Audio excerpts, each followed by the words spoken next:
bring us to the topic of the moment. The highly successful strikes in Iran. Let me read the bottom line here. President Trump directed the most complex and secretive military operation in history.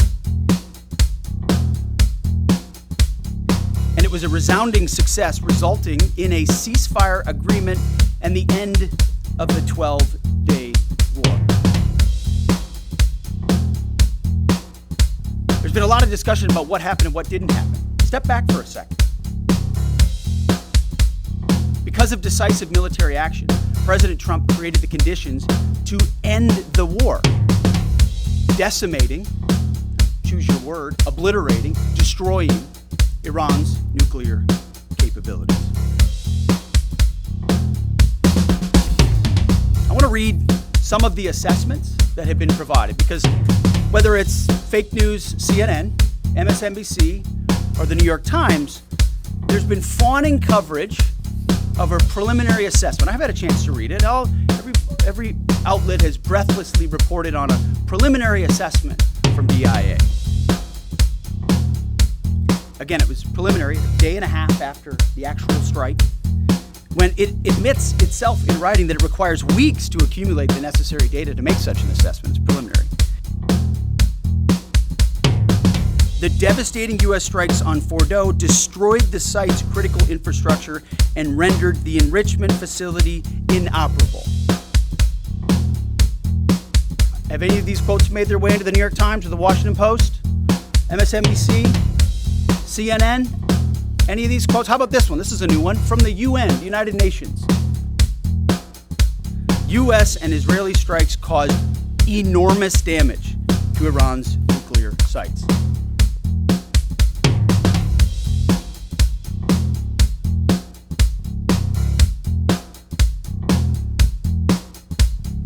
My word for it. How about the IDF's chief of staff? I can say here that the assessment is that we significantly damaged the nuclear program, setting it back by years. I repeat, years.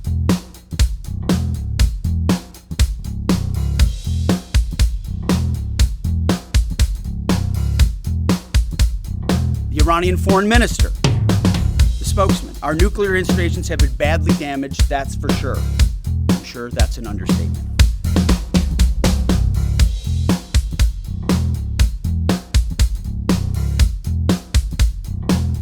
John Radcliffe, director of the CIA, putting out a statement just last night. CIA can confirm that a body of credible intelligence indicates Iran's nuclear program has been severely damaged by recent targeted strikes. That several key Iranian nuclear facilities were destroyed and would have to be rebuilt over the course of years.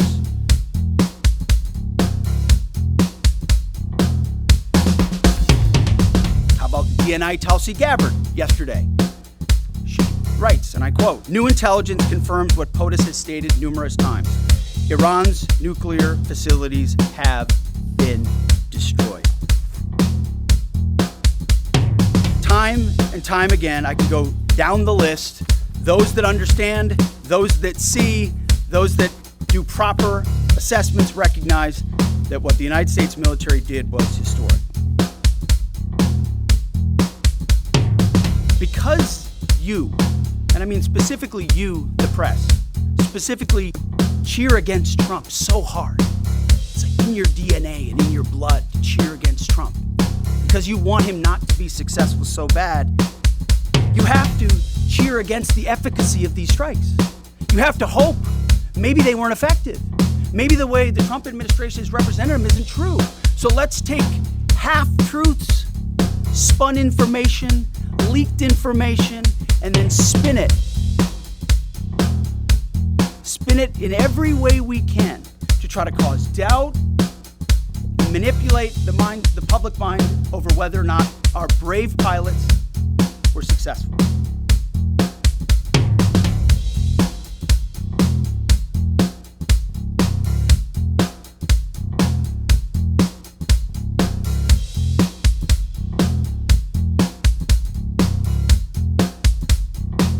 How How many stories have been written about how hard it is to, I don't know, fly a plane for 36 hours? Has MSNBC done that story? Has Fox? Have we done the story how hard that is? Have we done it 2 or 3 times so that American people understand? How about how difficult it is to shoot a drone from an F-15 or 16 or F-22 or F-35? Or what it's like to man a Patriot battery? Or how hard it is to refuel midair? Giving the American people an understanding of how complex and sophisticated this mission really was.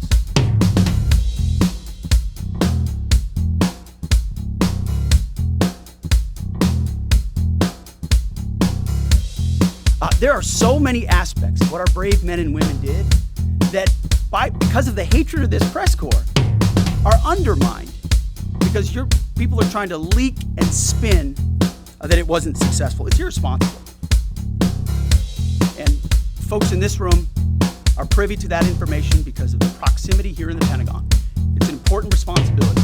And time again, classified information is leaked or peddled for political purposes to try to make the president look bad. And what's really happening is you're undermining the success of incredible B-2 pilots and incredible F-35 pilots and incredible refuelers and incredible air defenders who accomplished their mission, set back a nuclear program in ways that other presidents would have dreamed. How about we celebrate that? How about we talk about how special America is, that only we have these capabilities? I think it's too much to ask, unfortunately, for the fake news.